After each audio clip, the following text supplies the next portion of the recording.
Yeni bir videodan herkese tekrardan selamun aleyküm. Bugünkü videomuzda da yine gündemdeki gelişmeleri sizlere aktarmaya devam edeceğim. Kıymetli dostlar, bugünkü haberlerimize geçmeden önce sizlere kısa bir duyuruda bulunacağım. Malumunuz YouTube'da beni takip ediyorsunuz. Benden başka takip etmiş olduğunuz farklı kanallar da vardı.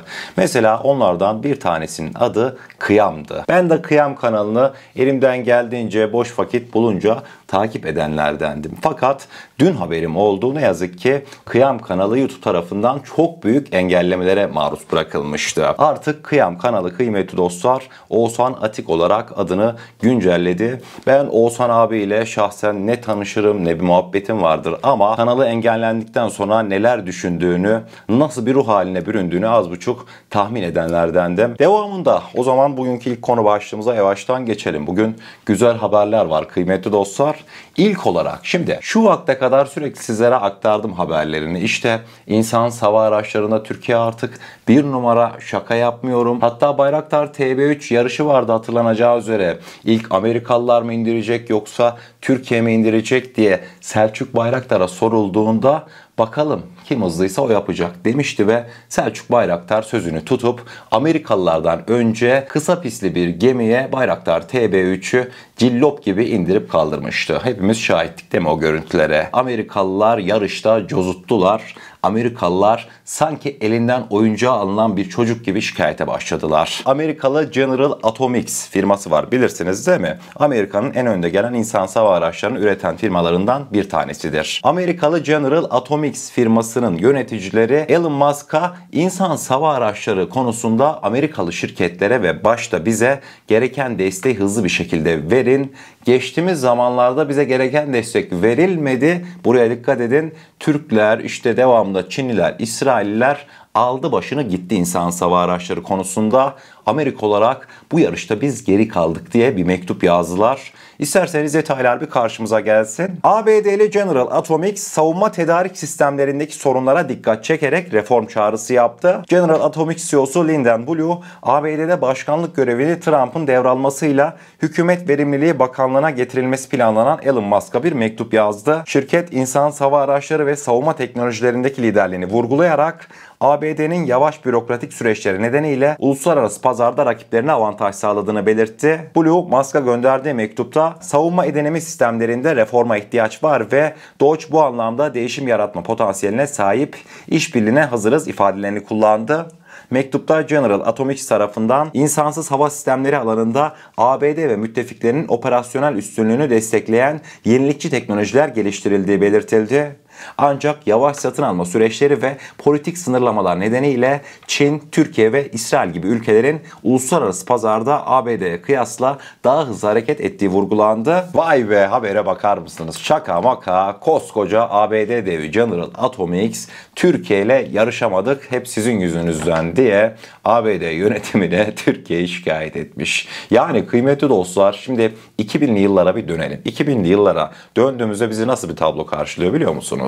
Türkiye Amerika Birleşik Devletleri'nin tık tık tık kapısını çalıyor. ABD'ye diyoruz ki bize SİHA ver, biz PKK ile mücadele edeceğiz. Yani elimizdeki o kısıtlı imkan, kısıtlı bütçeye rağmen biz PKK ile mücadele etmek için sözde bizim müttefiğimiz ya NATO'dan ABD. Onların kapısını çalıyorduk. Amerika Birleşik Devletleri bize gereken insansız hava araçlarını ya vermiyordu veyahut da eksik veriyordu. İsrail'den her onlar dahi alıyorduk biliyorsunuz.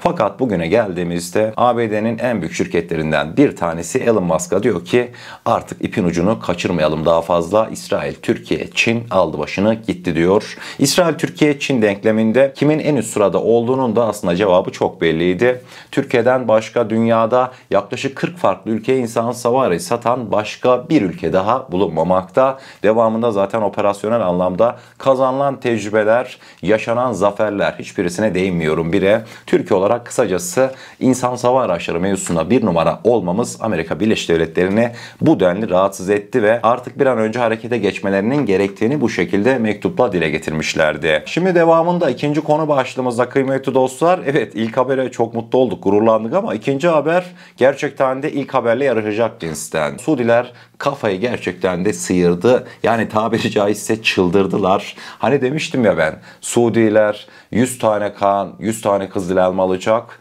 Suudiler daha neler neler almayı planlamaktalarmış. Şimdi bugün de Dışişleri Bakanımız Hakan Fidan Suudi Arabistan'daydı. Haber bir karşımıza gelsin. Suudiler Türk savunma sanayisine gözü dikti. Detaylar şu an sizlerle. Bloomberg'in haberine göre Türkiye Suudi Arabistan ile 6 milyar dolarlık bir savunma anlaşması hedeflemekteymiş. Türk yetkililere göre Türkiye Suudi Arabistan'ın savaş gemileri, tanklar ve füzeler satın alabileceği 6 milyar dolarlık bir savunma anlaşmasına varmayı bekliyor. Yetkililer Suudi Arabistan'ın Kaan projesine katılmasını da içeren bir anlaşmanın Cumhurbaşkanı Erdoğan'ın Mart ayı civarında krallığa yapması beklenen bir ziyaret sırasında kesinleştirilebileceğini söyledi. Yetkililer Ankara'nın şimdi Altay ana muharebe tankını ve füze savunma sistemlerini Suudi Arabistan'a satmak istediğini söyledi. Ayrıca Suudi Arabistan'ın Kaan savaş uçağı geliştirme projesine ortak olmasını istiyor. Türk yetkililere göre BAE Systems'in de dahil olduğu projeye başka ülkelerde bir şekilde katılabilir. Dışişleri Bakanı Hakan Fidan'ın bu hafta Suudi Arabistan'ı ziyaret edeceğini ve anlaşmayı muhtemelen görüşeceğini söyledi. İşte var ya, buna tam bir fırsat denir. Biliyorum içinizden bazıları şunu düşünüyor. Suudilere ne kadar güvenilir? Arkamızdan vurdular, yine vururlar. Merak etmeyin kıymetli dostlar, ihracat versiyon. Vereceğimiz her şey ihracat versiyon olacak. Nasıl ki zamanında biz başka ülkeden, 3. ülkelerden gidip bir savunma sanayi ürünü alınca o almış olduğumuz savunma sanayi ürününü full sürüm kullanamıyorsak, tam manasıyla kullanamıyorsak biz de gideceğiz Suudi Arabistan'a Kaan mı veriyoruz? Mesela %60 kısarak vereceğiz. Anladınız mı? Yani bundan dolayı Suudilere satarken bunlar zaten göz önünde bulundurulur. Önemli olan ne? Bizim Türkiye olarak en çok ihtiyacımızın olduğu şey nedir diye sorsam nedir mesela? Cevap bellidir. Paradır değil mi? Suudilerde de para var. Suudiler bizim Türk savunma sanayimizi şöyle bir desteklesin. Onlar da 3'er 5'er alacağını alsın. Yani kusura bakmayın ama Amerika %80'ini kısıp veriyorsa bir savunma sanayi teknolojisinin, Türkiye %60'ını kısıp verir. Yani Suudiler açısından bakıldığında da aslında win-win bir ticaret olacak. Görün bakın daha Suudiler neler neler isteyecek. Özellikle de Kaan projesinde projeye ortak olurlarsa maddiyat açısından proje çok ama çok hızlanacak. Zaten biz de artık günler sayıyoruz. 2027 bir bakmışsınız 2026 olmuş. Hani derler ya, siz yeter ki paradan haber verin. Mevzu tam manasıyla bu. Yine yorumlarda düşüncelerinizi belirtebilirsiniz diyorum ve devamında sosyal medya haberlerimize gelmiş oluyoruz. Yine sizler için birbirinden önemli, birbirinden dikkat çekici gelişmeleri bir güzel değerlendirdim.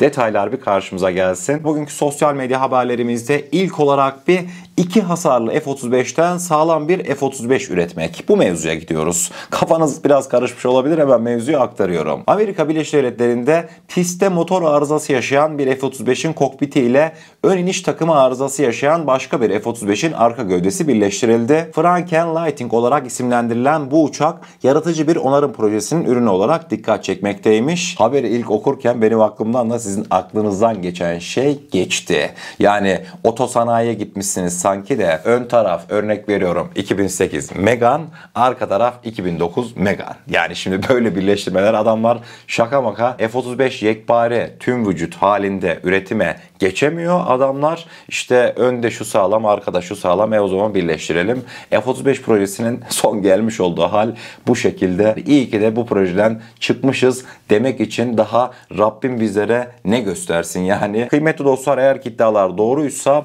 dün gece saatlerinde Suriye Milli Ordusu kaynaklarının aktardığına göre Türk Silahlı Kuvvetleri Tişrin hattına muharebe araçlarını bu şekilde sevk etmekteymiş. Hani videoya baktığımda gerçekten de kamuflajlar, yani Türk Silahlı Kuvvetleri'nin kamuflajıydı. Bilmem artık ya bu araçlar Suriye Milli Ordusu'na verilecek veyahut da gerçekten de hani artık muharebe alanına Türk Silahlı Kuvvetleri, Türk personelleri bizzat girdi. Önümüzdeki günlerde bu mevzu daha da netleşecektir. Ve devamında Tapka semalarında sürpriz bir isim vardı. Suriye Tapka semalarında uçuş gerçekleştiren bir insansız hava aracı. Ne ki bu acaba?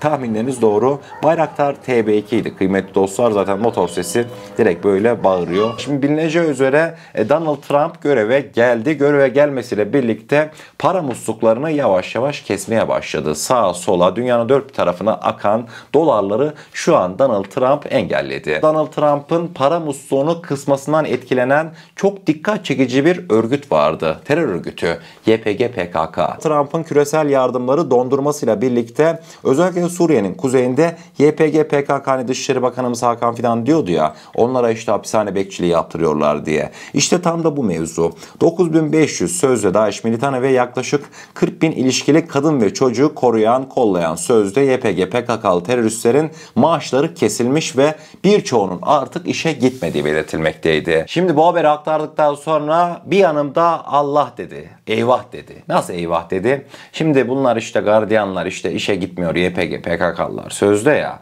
İşe gitmediler. Hemen hazır bir senaryo. Ben size diyivereyim. Ne diyecekler? İşte YPG-PKK'lılar diyecek ki DAEŞ'liler elimizden kaçtı. Niye kaçtı? Para göndermediniz. Adamlar orada onların başını beklemedi. Hemen cevapları da hazır olur ya onların.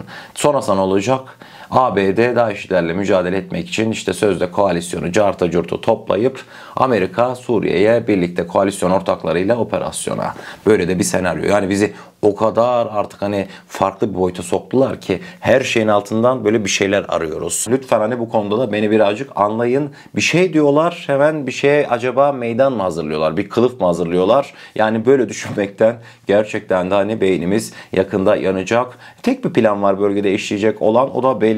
YPG-PKK defolup gidecek işgal altında bulundurmuş olduğu bölgelerden. Daha sonrasında ne mi olacak? Çiçek gibi bir Suriye olacak. Komşularıyla gül gibi geçinen bir Suriye'den bahsediyorum ve geleceğe emin adımlarla daha kararlı bir şekilde bakan bir Suriye olacak. Ama yeter ki YPG-PKK işgal etmiş olduğu bölgelerden bir an önce çekilsin diyorum ve bugünkü videomuzun sonuna gelmiş oluyoruz. Eğer kanalımıza ilk defa gelmekteyseniz kanalımıza abone olarak bizlere destek olabilirsiniz. Videomuza gerçekten beğenmişseniz aşağıda bulunan beğen butonuna basarsanız bizleri oldukça mutlu edersiniz.